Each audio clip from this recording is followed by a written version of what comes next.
Allah nggak akan mengazab suatu kaum kecuali mereka melakukan kezaliman.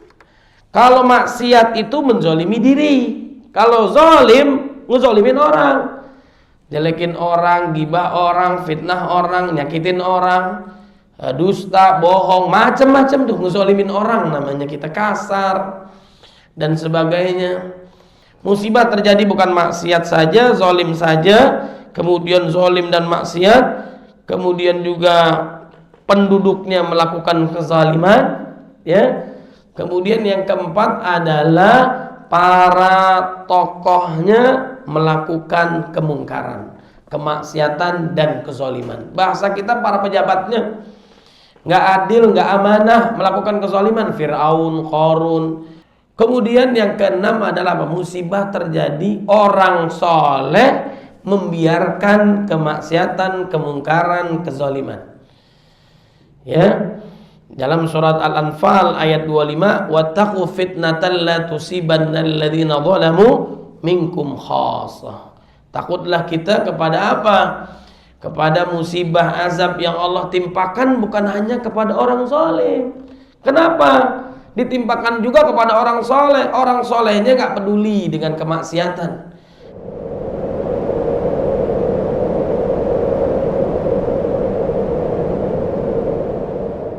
Asyhadu an la ilaha illallah wahdahu la syarika lah wa asyhadu anna Muhammadan abduhu wa rasuluh. Allahumma salli wa sallim wa barik ala sayyidina Muhammadin wa ala alihi wa ashabihi wa insya'allahu man tabi'ahu bi ihsanin ila yaumiddin. Rabbi a'udzu bika min hamazatis syayatin wa a'udzu bika rabbi an yahdurun, amma ba'd. فقال الله تعالى في القرآن الكريم أعوذ بالله من الشيطان الرجيم بسم الله الرحمن الرحيم يا أيها الذين آمنوا اتقوا الله حق تقاته ولا تموتن إلا وأنتم مسلمون. وقال النبي صلى الله عليه وسلم ومن سلك طريقا يلتمس فيه علما سهل الله له به طريقا إلى الجنة. رواه مسلم. صدق الله العظيم وصدق رسوله النبي الكريم ونحن على ذلك من الشاهدين. Alhamdulillah, segala puji hanya milik Allah Subhanahu wa taala yang telah memberikan kita nikmat iman, nikmat Islam, sehat wal afiyah, panjang usia dalam ketaatan kepada Allah Subhanahu wa taala. Mudah-mudahan amal ibadah kita pada malam hari ini semua diterima oleh Allah Subhanahu wa taala. Dan tidaklah kita meninggalkan musalla an-nafi yang mulia ini kecuali Allah mengampuni dosa-dosa kita, menerima amal ibadah kita, meningkatkan ilmu, iman, dan amal kita sehingga memudahkan langkah kita menuju surganya Allah Subhanahu wa ta'ala. Amin ya rabbal alamin. Salawat serta salam marilah kita curahkan kepada baginda Nabi Muhammad sallallahu alaihi wasallam yang telah membawa kita dari zaman kegelapan menuju cahaya Islam, minadh dhulumati ilan nur. Ma'asyiral muslimin rahimakumullah, jamaah yang dimuliakan oleh Allah Subhanahu wa taala, kita lanjutkan lagi pengajian kita tafsir Ibnu Katsir yang ditahqiq oleh Dr. Sami Muhammad As-Salamah.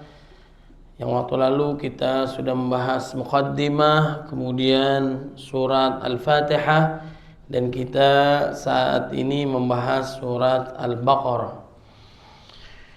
Surat Al-Baqarah surat kedua dalam mushaf, ya, yang menentukan, yang menertibkan urutan Al-Quran, surat, ayat dan sebagainya itu dari Allah Subhanahu wa taala. Jumlah ayatnya termasuk ayat yang paling panjang, surat yang paling panjang, ya, terdiri dari 286 ayat, termasuk surat Madaniyah, diturunkan di Madinah, surat terpanjang dalam Al-Quran. Nama Al-Baqarah berarti sapi betina, diambil dari kisah Bani Israel yang diperintahkan menyembelih sapi. Ada di dalam ayat 67 sampai dengan 73. Biasanya juga nama-nama surat diambil dari yang paling besar, ya, dalam kisah yang ada di dalam Al-Quran. Yang pelajaran yang bisa diambil dari Al-Quran dijadikan nama-nama surat.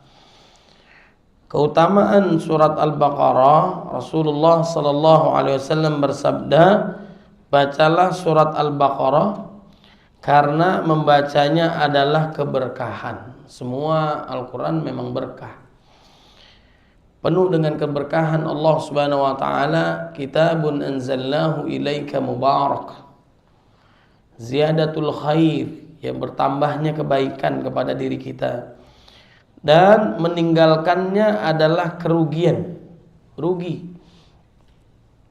Sebagaimana juga kita dalam surah Al-Asr, Allah ingatkan, innal insana lafi khusr, manusia semua merugi, illal ladzina amanu, kecuali yang beriman dan dibuktikan iman itu dengan amal, wa amilus salihat. Nah, ini termasuk amal ibadah, ya, membaca surat Al-Baqarah.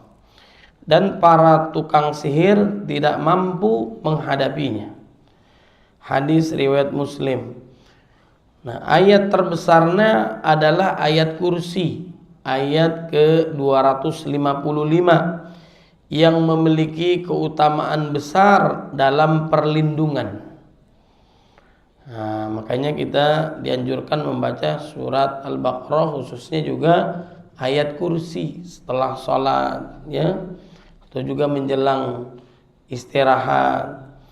Kemudian dua ayat yang terakhir, ayat 285 sampai 286, jika dibaca di malam hari cukup sebagai penjaga.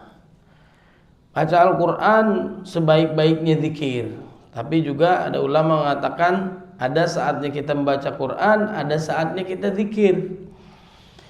Ba'da subuh, ya, sebelum matahari terbit, waktu syuruk, sampai kemudian ba'da asar, sampai matahari terbenam.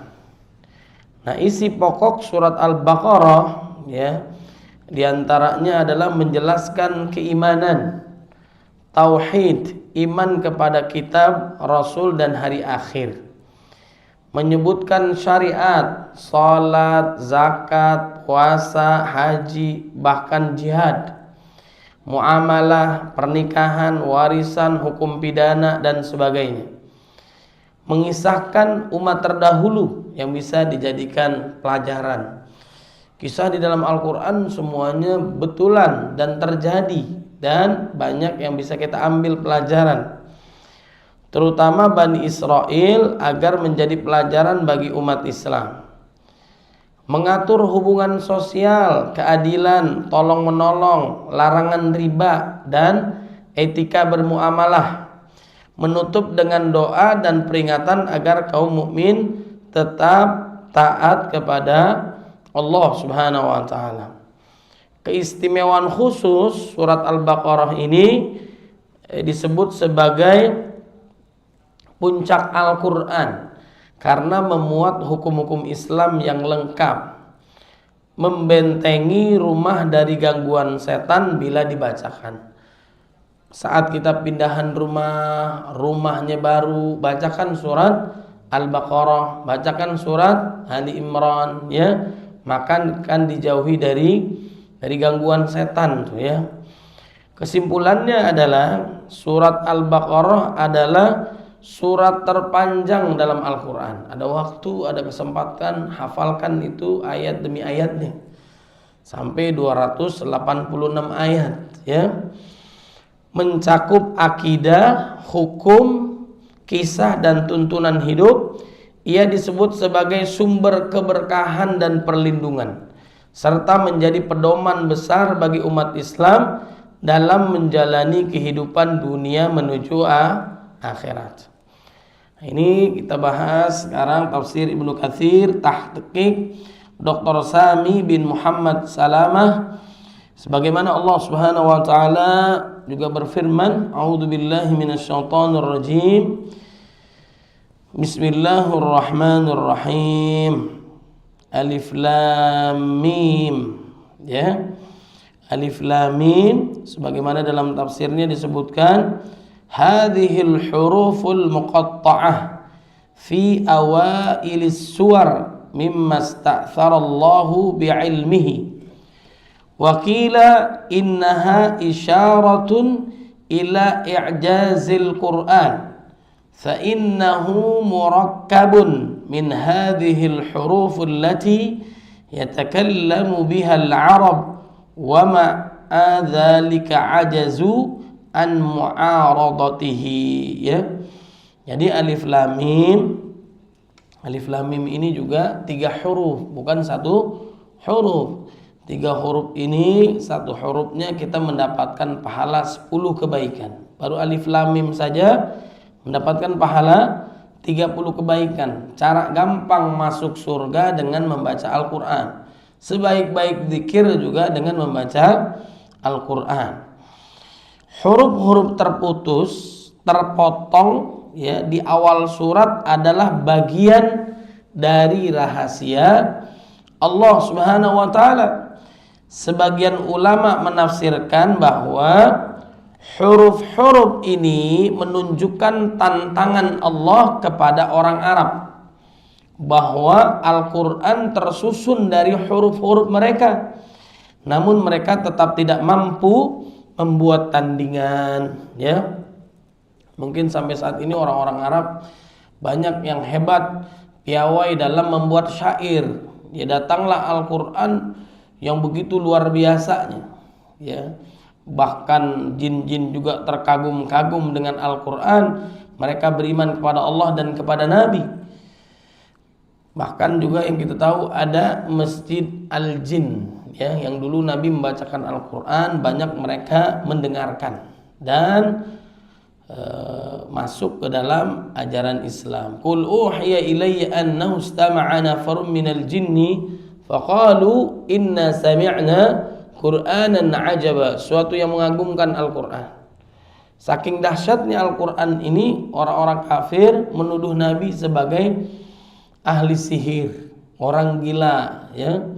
Walaupun nggak ada orang gila yang jadi ahli sihir, benar nggak? Dan juga ahli sihir nggak ada yang gila. Nah, ini tuduhannya kepada baginda Nabi. Dan ini Al-Quran benar-benar datangnya dari Allah, bukan dari baginda Nabi. Kalamullah, ini firman Allah Subhanahu wa taala. Kalau Nabi ngaku-ngaku membuat Al-Quran, diantara kenapa Nabi itu sebagai ummi, ya, orang yang tidak bisa baca dan tidak bisa nulis, salah satu hikmahnya adalah bahwa ini benar-benar Al-Quran datangnya dari Allah. Walau taqawwa alaina ba'dal aqawil la akhadna minhu bil yamin thumma laqata'na minhu alwatin. Kalau dia ngaku bahwa Al-Quran ini Nabi yang menurunkan dan sebagainya, buatan baginda Nabi, maka akan dicabut urat lehernya oleh Allah Subhanahu wa taala. Ini benar-benar datangnya dari Allah. Dan syair Arab pada saat itu dikalahkan dengan Al-Quran yang sifatnya dulu, sekarang dan yang akan datang. Ya, sastranya luar biasa, dan itu benar. Itu juga firman Allah Subhanahu wa taala mengagumkan. Al-Quran ini termasuk salah satu mukjizat terbesar Nabi Muhammad sallallahu alaihi wasallam. Kita berkah ini umat karena menjadi kuntum khairu ummah ukhrijat linnas ta'muruna bil ma'ruf wa tanhauna 'anil munkar, mengajak kepada kebaikan, mencegah daripada kemungkaran. Umat Nabi Muhammad SAW, dan juga keberkahan Al-Quran, berkahan Ramadan dan seterusnya. Jamaah yang dimuliakan oleh Allah Subhanahu wa taala, kemudian ayat yang keduanya, dzalikal kitabu la raiba fihi, ya, ai hadzal qur'anul azim la syakka fihi annahu munazzalun min indillahi ta'ala. Kitab Al-Quran ini tidak ada keraguan padanya, ya. Siapapun zaman sekarang, ya, guru besar, profesor, ya, yang membuat karangan-karangan buku, ya, dan sebagainya, pasti biasanya di awal itu menulis dalam pembukaannya, kalaupun ada kritik, ada masukan, ada kesalahan dan sebagainya, boleh diberikan masukan, betul nggak? Ada aja celaknya, ada aja salahnya, ada aja khilafnya, nggak ada yang berani menantang pasti benar 100%. Yang paling sempurna manusia, ya, al-insanul kamil hanya baginda Nabi Muhammad sallallahu alaihi wasallam. Dan Al-Quran ini menantang. Baru di awal surat, setelah Al-Fatihah, Al-Baqarah ayat yang kedua, Al-Quran ini nggak ada keraguan, nggak ada salahnya, nggak ada kurangnya, nggak ada ini. Karena memang datangnya dari Allah Subhanahu wa ta'ala. Dan kita nggak boleh ragu, sedikit pun ragu nggak boleh di dalam diri kita. Kalau kita ragu berarti kita kafir. Apa yang memang sudah disampaikan oleh baginda Nabi, firman Allah Subhanahu wa taala ini semuanya benar. 30 juz, 114 surat, 6236 ayat, semuanya benar. Enggak ada boleh keraguan sedikit pun, enggak ada cacatnya, enggak ada salahnya. Ini yang paling sempurna, yang memang diturunkan oleh Allah Subhanahu wa taala. Maksudnya Al-Quran ini benar-benar diturunkan dari Allah, tidak ada keraguan dan kebimbangan. Dalam ayat-ayat berikutnya nanti juga Allah menantang, wa in kuntum fi raibin mimma nazzalna ala 'abdina fa'tu bi suratin min mithlih.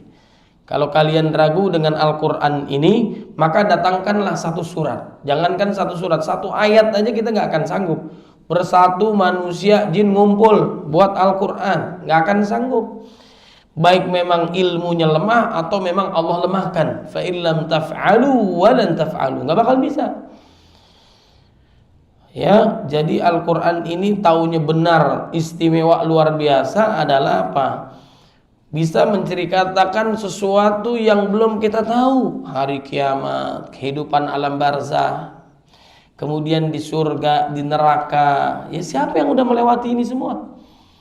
Siapa yang bisa menceritakan ini? Yang udah wafat nggak bisa menceritakan. Berarti ini benar datangnya dari Allah Subhanahu wa ta'ala. Sedikit pun ayat kita nggak boleh ragu. Semua ini benar, maha benar Allah dengan segala firman-Nya, nggak boleh ada keraguan. Coba buat kalau Anda ragu, pasti nggak bisa. Dan nggak akan bisa. Siapapun yang paling paham, paling hebat, nggak akan bisa. Ya. Nah, kemudian dampak dari Al-Quran ini khusus bagi siapa? Yang paling besar adalah hudal lil muttaqin, petunjuk bagi orang-orang bertakwa, ada iman, orang yang beriman kepada Allah Subhanahu wa taala. Kemudian juga ada orang-orang bertakwa. At-taqwa adalah al-imtithalu awamirillah wajtinabun nawahi, melakukan apa yang diperintahkan Allah, menjauhi apa yang dilarang oleh Allah Subhanahu wa taala. Takwa itu bukan taat doang. Taat doang mungkin orang bisa. Taat kepada Allah bisa, rajin sholat, rajin ibadah. STMJ, sholat terus, maksiat jalan terus. Judi online jalan, sholat, maksiat terus, mabok jalan, ya. Nah, ini ada yang salah dalam ibadahnya. Dikatakan takwa adalah apa? Bertakwa kepada Allah, senantiasa taat dan meninggalkan dosa. Itu poin yang paling besar. Taat kepada Allah baik rame-rame maupun sendirian. Ittaqillaha haitsuma kunta. Bertakwalah kalian kepada Allah di mana saja berada. Jangan di mushola ini doang kita taat. Di dalam mushola kita jadi hamba Allah yang soleh. Keluar dari musola, solehah. Jangan, ya. Tetap taat kepada Allah di kantor, di musola, di jalan, rame-rame, sendirian. Dia tetap taat kepada Allah Subhanahu wa taala. Dan melakukan amalnya bukan karena manusia. Kalau pujian manusia itu sementara, nggak abadi dia.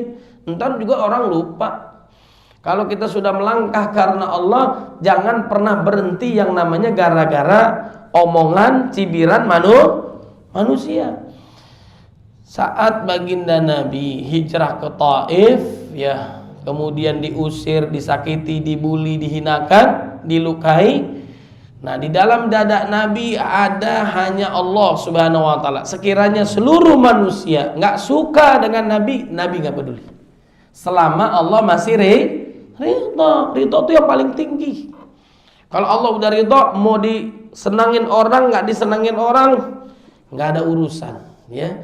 Dia melakukannya hanya karena Allah Subhanahu wa taala. Dipuji dia nggak terbang. Di saat dibuli dia nggak tumbang, biasa aja. Itu namanya illa min ibadikal mukhlasin. Orang yang ikhlas, mukhlasin tuh di atasnya lagi. Orang yang dipuji dia biasa aja, dimaki-maki tetap ibadah, nggak berhenti ibadah gara-gara orang. Dan imannya itu kuat, nggak boleh satupun siapapun yang memberhentikan dia taat kepada Allah Subhanahu wa taala, baik ibunya, baik bapaknya, baik anaknya, siapapun yang nyuruh untuk dia maksiat, berhenti ibadah, nggak ada yang bisa. Ya, imannya hanya kepada Allah Subhanahu wa taala. La ta'ata li makhluk fi maksiatil khaliq. Tidak ada ketaatan kepada makhluk selama dia menyuruh kepada maksiat kepada Allah Subhanahu wa taala. Jadi berkahnya Quran ini buat siapa nih? Buat orang-orang bertakwa, hamba pilihan Allah Subhanahu wa taala yang disiapkan yang disiapkan oleh Allah ganjaran bagi orang bertakwa. Uiddat lil muttaqin adalah surga yang seluas langit dan bumi. Ya, permasalahan kita di dunia ini contoh nih ya. Musibah terjadi di mana-mana, ya. Musibah tidak akan terjadi kecuali dengan izin Allah Subhanahu wa taala. Rezeki Allah berikan kepada kita, nggak ada yang ketuker. Alamatnya nggak bakal ketuker. Wa ma min dabatin fil ardi illa 'ala Allah rizquha wa ya'lamu mustaqarraha wa mustaudaha. Kullum fi kitabim mubin. Semua sudah ditentukan rezekinya. Bahkan malaikat Jibril alaihissalam menyampaikan kepada baginda Nabi, manusia tidak akan dicabut nyawanya sampai rezekinya sempurna. Jangan khawatir. Jangankan kita, anak-anak kita pun semua yang menjaga rezekinya Allah. Jadi jangan khawatir. Wala taqtulu auladakum khasyata imlaq. Nahnu narzuquhum wa iyyakum. Ya, jangan kalian bunuh anak-anak kalian karena takut miskin. Karena kami yang menjamin rezeki kepada mereka dan kepada Anda. Tuh, jangan khawatir. Kemudian musibah juga nggak ada yang ketukar alamat, nggak ada yang salah, nggak ada yang salah alamat. Pasti kalau memang dapat jadwalnya ya jadwalnya. Seperti kematian, la yastakhiruna sa'atan wa la yastaqdimun, nggak diundur, nggak dimajuin, udah jadwalnya. Ma asaba min musibatin fil ardi wala fi anfusikum illa fi kitabim min qabli an nabra'aha inna dzalika 'ala Allah yasir. Ya, bahwa musibah ini terjadi sudah dalam Lauhil Mahfuz. Wa ma kana nafsin an tamuta illa biidznillah. Enggak ada yang wafat kecuali dengan izin Allah. Tidak ada batang daun yang jatuh lalu terinjak oleh kita kecuali dengan izin Allah Subhanahu wa taala. Di antara sebab musibah, nanti ada solusinya. Di antara sebab musibah terjadi, satu karena apa? Karena maksiat kepada Allah diri kita. Dalam surat Asy-Syura ayat 30, "Wa ma asabakum min musibatin fabima kasabat aydikum wa ya'fu an katsir." Musibah terjadi karena dosa kita, maka kita muhasabah diri. Bagaimana lisan kita, tangan kita, mata kita, akhlak kita, tingkah laku kita, perbuatan kita dan sebagainya. Perbaiki diri kita, banyak-banyak tobat kepada Allah Subhanahu wa taala. Tobat perintah Allah, perintah Rasul. Banyak istighfar, minta ampun kepada Allah. Para nabi dan rasul kalaupun khilaf melakukan kesalahan, akui kesalahannya. Nabi Adam alaihissalam mengakui kesalahannya. Rabbana zalamna anfusana wa illam taghfir lana wa tarhamna lanakunanna minal khasirin. Jangan ngaku-ngaku kita nggak ada daya dan kekuatan kecuali Allah. Ampuni dosa, kalau nggak diampuni dosa rugi. Satu, karena maksiat kita sendiri. Yang kedua adalah karena kezaliman. Dalam surah Al-Qasas ayat 59, wa ma kunna muhlikil qura illa wa ahluha zalimun. Allah nggak akan mengazab suatu kaum kecuali mereka melakukan kezaliman. Kalau maksiat itu menzalimi diri, kalau zalim ngezalimin orang, jelekin orang, gibah orang, fitnah orang, nyakitin orang, dusta, bohong, macam-macam tuh, ngezalimin orang, namanya kita kasar dan sebagainya. Nah, ini Allah Subhanahu wa taala memberikan musibah kepada mereka. Satu, diri kita. Dua, kita berbuat zalim kepada orang lain. Yang ketiga adalah karena manusialah yang buat ulah melakukan kerusakan di daratan maupun di lautan. Sebagaimana dalam surat Ar-Rum ayat 41, "Dhaharal fasadu fil barri wal bahr bima kasabat aydin nas liyudhiqahum ba'dalladzi 'amilu la'allahum yarji'un." Ya. Merusak ini manusia, dia maksiat, kemudian juga dia zalim. Kemudian Allah timpakan musibah kepada dia sebagian. Supaya apa? La'allahum yarji'un. Supaya mereka kembali. Kita diuji sakit, kehidupan, kesusahan, kesulitan. Kalau nggak tobat juga dengan cara apa lagi? Allah Subhanahu wa taala mengingatkan kita, ya. Allah tuh nggak berbuat zalim. Allah mengharamkan dirinya berbuat zalim. Haramtu zulman, innallaha la yadhlimun nasa syai'a walakinnan nas anfusahum yadhlimun. Allah nggak berbuat zalim, manusia yang melakukan kezaliman kepada dirinya sendiri. Kemudian yang keempat, musibah terjadi bukan maksiat saja, zalim saja, kemudian zalim dan maksiat, kemudian juga penduduknya melakukan kezaliman, ya. Kemudian yang keempat adalah para tokohnya melakukan kemungkaran, kemaksiatan dan kezaliman. Bahasa kita para pejabatnya nggak adil, nggak amanah, melakukan kezaliman. Fir'aun, Qarun, Haman, kaum 'Ad, kaum Tsamud. Ya, mereka disuruh taat kepada Allah Subhanahu wa taala sedangkan mereka nggak mau. Dalam surat Al-Isra ayat 16, "Fadammarnaha tadmira." Allah hancurkan sehancur-hancurnya mereka yang tidak taat kepada Allah, malah melakukan kezaliman. Kemudian yang kelima adalah istidraj. Kok orang yang melakukan kemaksiatan, kemungkaran, kezaliman hidupnya nyaman, kaya raya, bahagia, senang, ya, nggak kenapa-kenapa, nggak musibah, nggak Allah azab. Nah, Allah biarkan kenikmatan sesaat, menderita berkepanjangan. Allah nggak negur di dunia. Allah azabnya, Allah siksanya di alam kubur, di alam barzah, di kehidupan akhirat. Udah terlambat kalau dia mau tobat. Nyawa sudah nyampe kerongkongan, nggak diterima.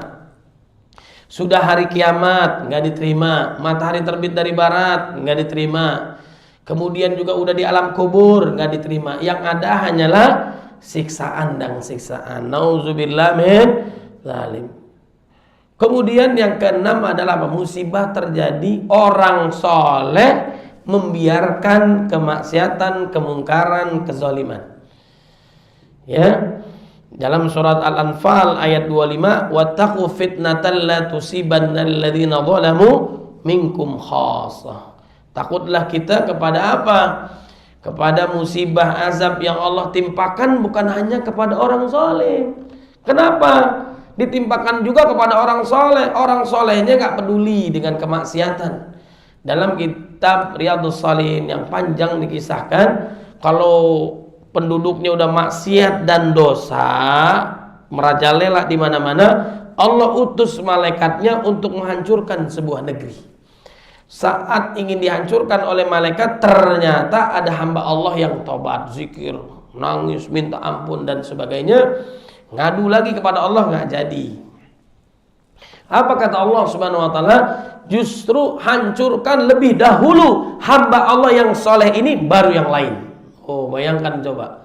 Kenapa? Karena hamba Allah yang soleh ini nggak peduli dengan kemaksiatan. Orang mau judol, mau maksiat, mau narkoba, mau mabok, mau zina, mau korupsi, nggak ada urusan. Saya taat aja ke musola, zikir, tobat. Dia nggak peduli. Nah, makanya kita menjadi umat yang terbaik, amar ma'ruf nahi munkar. Para nabi dan rasul ujiannya berat. Ya, menegakkan kebaikan, menyuruh orang berbuat baik dan mencegah daripada kemungkaran. Kalau Anda lihat maksiat dan dosa, kata Nabi, man ra'a minkum munkaran falyughayyiruhu biyadihi, fa in lam yastati fa bilisani, fa in lam yastati fa biqalbi, wa dzalika adhaful iman.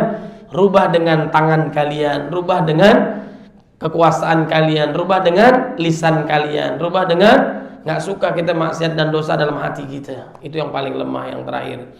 Wa dzalika adhaful iman. Maka kita menyeru kepada kebaikan, mencegah dari kemungkaran. Mereka nggak mau, mereka nggak taat, udah urusan dia. Kita hanya menyampaikan, kita hanya memberikan peringatan. Kalau dia beriman, bertakwa kepada Allah, dia langsung ingat Allah. Wadzakir fa inna dzikra tanfa'ul mu'minin. Berilah peringatan, karena peringatan itu sangat bermanfaat bagi orang beriman. Kemudian yang terakhir, musibah terjadi karena rahmat Allah. Kita ini semua diuji, nggak ada yang nggak diuji. Diuji dengan nikmat, kita bersyukur, Allah tambahin. Diuji dengan kesusahan, maka kita harus sabar. Dalam soal Baqarah 155 sampai 157, walanabluwannakum bisyai'in minal khaufi wal ju'i wa naqsin minal amwali wal anfusi wath thamarat wa basyiris sabirin. Ya, diuji oleh Allah dengan ketakutan, kelaparan, kehilangan harta, kehilangan nyawa, kehilangan buah-buahan. Beritakanlah kabar gembira kepada mereka yang diuji namun mereka sabar. Alladzina idza asabatum musibah qalu inna lillahi wa inna ilaihi raji'un. Ulaika alaihim salawatu min rabbihim wa rahmah wa ulaika humul muhtadun. Allah ampunin dia, Allah sayangin dia, Allah kasih hidayah. Kemudian Allah angkat derajatnya, Allah ampuni, pahala tanpa batas. Innama yuwaffas sabiruna ajrahum bighairi hisab. Tadi kalau rezeki sampai habis baru kita wafat. Kalau ujian, kesusahan diberikan Allah kepada kita supaya apa? Supaya Allah ampuni dosa kita sampai menghadap Allah dalam kondisi nggak punya dosa. Di dalam kitab Riyadhus Shalihin dijelaskan juga hadis Nabi Muhammad SAW, ma yazalul bala bil mu'min wal mu'mina fi nafsihi wa waladihi wa mali hatta yalqallaha wa ma alaihi khati'ah. Cobaan akan terus menimpa seorang mukmin pada dirinya, pada anaknya, pada hartanya, hingga ia bertemu Allah dalam keadaan bersih dari dosa. Hadis riwayat Muslim. Ini sayangnya Allah Subhanahu wa ta'ala. Kalau ada yang tertimpa musibah orang beriman, orang soleh, cara Allah masukkan dia ke dalam surga, cara Allah menguji dia, sabar. Bukankah para nabi dan rasul orang yang paling dicinta oleh Allah, ujiannya paling berat, ya? Ajaban li amril mu'min inna amrahu kullahu khair wa laysa dzaka li ahadin illa lil mu'min in asabatu sarra syakara fakana khairan lahu wa in asabatu dharra sabara fakana khairan lahu. Hebatnya orang beriman itu segala sesuatunya baik. Saat diuji dengan kesenangan, kenikmatan, dia bersyukur, alhamdulillah. Allah tambahin lagi, lilladzina ahsanul husna wa ziyadah, masuk surga, ketemu dengan Allah. Kemudian saat mendapatkan musibah, ujian, dia sabar. Dua-duanya baik buat dirinya. Allah ampuni dosanya, Allah angkat derajatnya, ya, supaya masuk ke dalam surganya Allah Subhanahu wa taala. Nah, ini masalah ini semua bagaimana caranya untuk mencarikan solusinya dalam diri kita, dalam keluarga, dalam negara kita, iman dan takwa kepada Allah. Lagi-lagi nih, sifat orang bertakwa itu istimewa, ya. Nah, orang bertakwa ini siapa yang tunduk patuh taat kepada Allah Subhanahu wa taala, maka Allah berikan jalan keluar dalam setiap permasalahannya. Allah kasih rezeki dari arah yang tidak diduga-duga. Allah mudahkan urusannya, Allah tutupi aibnya, Allah masukkan ke dalam surga. Kemudian juga permasalahan negara, gimana caranya? Iman dan takwa. Walau anna ahlal qura amanu wattaqau lafatahna alaihim barakatim minas sama'i wal ard walakin kadzabu faqadnahum bima kanu yaksibun.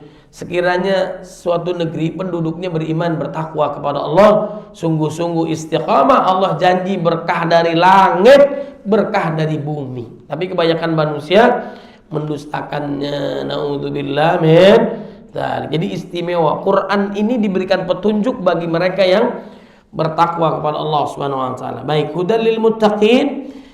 Dalam tafsir Ibnu Katsir dijelaskan ay bayanan wa rasyadan wa nuran liman ittaqallaha bijtinabi ma harramallah wa fa'ala ma amarallahu bih.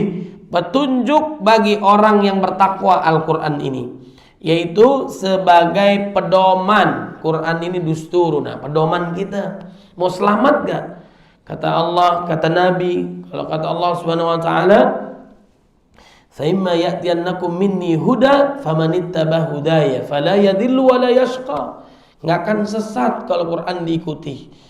Begitu juga kata Nabi Muhammad SAW, "Laqad taraktu fikum amrayni lan tadillu abada ma tamassaktum kitaballah wa sunnata rasulih." Ya, Quran dan sunnah Nabi Muhammad SAW, maka kita akan selamat. Quran ini juga sebagai cahaya dan bimbingan bagi mereka yang takut kepada Allah dengan melaksanakan perintahnya dan menjauhi larangannya. Ini sangat penting. Orang-orang bertakwa itu seperti itu, ya. Jamaah yang dimuliakan oleh Allah Subhanahu wa taala. Kemudian sifat-sifat orang bertakwa di awal di dalam surah Al-Baqarah ini dijelaskan. Bagaimana? Siapa sih orang bertakwa itu? Nah, ini para pewaris surga juga ada hidup di dunia. Ini para pewaris surga sifat-sifatnya. Ini orang-orang ahlu takwa sifat-sifatnya. Di antaranya apa? Alladzina yu'minuna bil ghaib, yaitu mereka yang beriman kepada yang gaib. Yang gaib itu apa? Ay yusaddiquna bil maghibat anhum mimma akhbarathum rusul kal imani billah wa malaikatihi wa kutubihi wa rasulihi wal yaumil akhir wal jannah wan nar. Mereka mempercayai hal-hal yang tidak terlihat yang diberitakan oleh para rasul, seperti iman kepada Allah. Beriman kepada Allah itu gampang banget. Siapa yang menciptakan langit dan bumi, bulan, matahari, bintang, ya, maka orang rugi banget saat ini. Dia tidak mau beriman kepada Allah. Bahkan dia tidak beriman kepada Tuhan mana aja. Ateis misalnya. Maka wajarlah Allah murka, marah saat mereka wafat. Selama ini Allah yang kasih nikmat, tapi nyembahnya kepada yang lain. Saat ini Allah kasih nikmat, tapi nggak mau menyembah kepada Allah Subhanahu wa ta'ala. Maka bersyukurlah kita saat ini masih bisa ibadah, masih mau beriman. Mudah-mudahan istiqamah sampai husnul khatimah, ya. Kemudian beriman kepada malaikat-malaikatnya yang lebih banyak daripada manusianya. Ma yalfidhu min qaulin illa ladaihi raqibun atid. Di kanan kiri kita tidaklah satu kata yang keluar dari lisan kita kecuali dicatat malaikat raqib dan atid. Nggak berani kita, merasa diawasi. Muraqabatullah, al-ihsan an ta'budallah ka'annaka tarahu fa in lam takun tarahu fa innahu yarak. Ihsan itu ibadah seolah-olah melihat Allah. Kalau kita tidak melihat Allah, yakinlah Allah maha melihat kita. Makanya kata Al-Imam Hasan Al-Basri rahimahullah, aku tahu amal ibadahku tidak akan dikerjakan oleh orang lain, oleh sebab itu aku sibuk mengerjakannya. Aku tahu rezekiku tidak akan diambil oleh orang lain, oleh sebab itu hatiku menjadi tenang. Aku tahu Allah maha mengawasiku, oleh sebab itu aku malu saat melakukan maksiat. Karena Allah menatap kita. Ikuti keburukan dengan kebaikan, tobat kepada Allah Subhanahu wa ta'ala. Kalau sama manusia saling memaafkan. Kemudian juga kepada kitab-kitab para rasul, hari akhir, orang belum tentu percaya. Orang kafir, munafik, gak percaya manusia dibangkitkan lagi oleh Allah, dimintakan pertanggungjawaban oleh Allah, ngumpul nanti di padang mahsyar. Kemudian juga surga dan neraka. Ini kita harus beriman kepada Allah Subhanahu wa taala. Itu alladzina yu'minuna bil ghaib, percaya kepada yang gaib. Kemudian sifat orang bertakwa itu adalah wa yuqimunas shalah. Mereka mendirikan salat, ay yu'addunaha bihududiha wa wajibatiha wa khusyu'iha fi awqatiha. Mereka menunaikannya dengan rukunnya, kewajiban dan kekhusyuan pada waktunya. Salat bagus, tepat waktunya, tepat bacaannya, tepat gerakannya, sesuai dengan tuntunan Nabi Muhammad sallallahu alaihi wasallam. Inilah idamannya para nabi dan rasul agar keturunannya beriman kepada Allah dan melakukan menegakkan salat. Rabbi ij'alni muqimas salati wa min dzurriyyati Rabbana wa taqabbal du'a. Ajak anak kita usia 7 tahun salat. Yang laki-laki di masjid, di musola, perempuan secara kodrat berbeda, derajat sama di sisi Allah, nggak apa-apa kalaupun dia di rumah. Laki-laki di masjid, ya di musola. Ibadah kepada Allah, kalau sholatnya benar, itu yang ditanyain oleh Allah pertama kali. Sholatnya baik, seluruh amal ibadah yang lain udah pasti bagus. Hajinya, puasanya, zakatnya, harus setiap hari 5 waktu. Allah menginginkan kita senantiasa mengingat Dia. Jangan lama-lama, jangan jauh-jauh. Dari Allah ada qobliyah, ada ba'diyah, ada duha, ada sholat malam. Agar kita tidak jauh dari Allah Subhanahu wa taala. Fadhkuruni adzkurkum, berzikirlah kalian kepadaku, aku berzikir kepada kalian. Wa mimma razaqnahum yunfiqun, dan mereka menafkahkan sebagian rezeki yang kami berikan kepada mereka. Ai yukhrijuna az-zakah al-mafruḍah wa yuhsinuna bin nawafil was sadaqat, yakni mereka menunaikan zakat wajib. Kita nggak sholat, kita nggak zakat, kita nggak puasa Ramadan, masuk penjara nggak ada. Berarti kesadaran kita sendiri. Di zaman Nabi syariat udah tegak, nggak mau sholat rumahnya dibakar. Zaman Abu Bakar membedakan sholat dengan zakat, nggak mau bayar zakat diperangi. Bayangin coba. Kita ini kesadaran mulai dari diri kita sendiri, mulai dari yang kecil, mulai saat ini ajak anak istri untuk taat pada Allah, keluarkan zakat. Sebulan sekali, setahun sekali, minimal 2,5% dari harta kita. Nggak semua itu harta kita. Ya, dengan zakat kita mensucikan harta kita, menyuburkan harta kita penuh dengan keberkahan. Allah balas 10 kali lipat, Allah balas 700 kali lipat, bahkan lebih daripada itu. Cara gampang masuk surga, memudahkan dalam goncangan sakaratul maut. Orang yang wafat ingin dihidupkan lagi di dunia, amal apa yang ingin lakukan? Berbagi dia Allah. Ini berarti amalnya dahsyat, tanda syukur kita kepada Allah, terima dari Allah, kasih lagi yang lain. Terima kasih. Laula akhartani ila ajlin qarib fa asaddaqa wa akum minas salihin. Mereka menunaikan zakat wajib dan juga bersedekah dengan harta mereka dalam kebaikan. Berbagi. Orang yang al-bakhil la yadkhulul jannah walau kana 'abidan, orang pelit nggak bakal masuk surga walaupun ahli ibadah, dusta imannya, sholat, puasa, tapi nggak mau bayar zakat, tapi nggak mau berbagi dia Allah, nggak peduli dengan saudaranya. Sedekah terbaik adalah ada urutannya, orang tua, keluarga, karib kerabat termasuk, baru anak-anak yatim, orang-orang miskin, baru orang yang berjuang di jalan Allah Subhanahu wa taala. Kemudian walladzina yu'minuna bima unzila ilaika wa ma unzila min qablik, sifat orang bertakwa, mereka yang beriman kepada apa yang diturunkan kepada Nabi Muhammad sallallahu alaihi wasallam dan apa yang diturunkan sebelum kamu.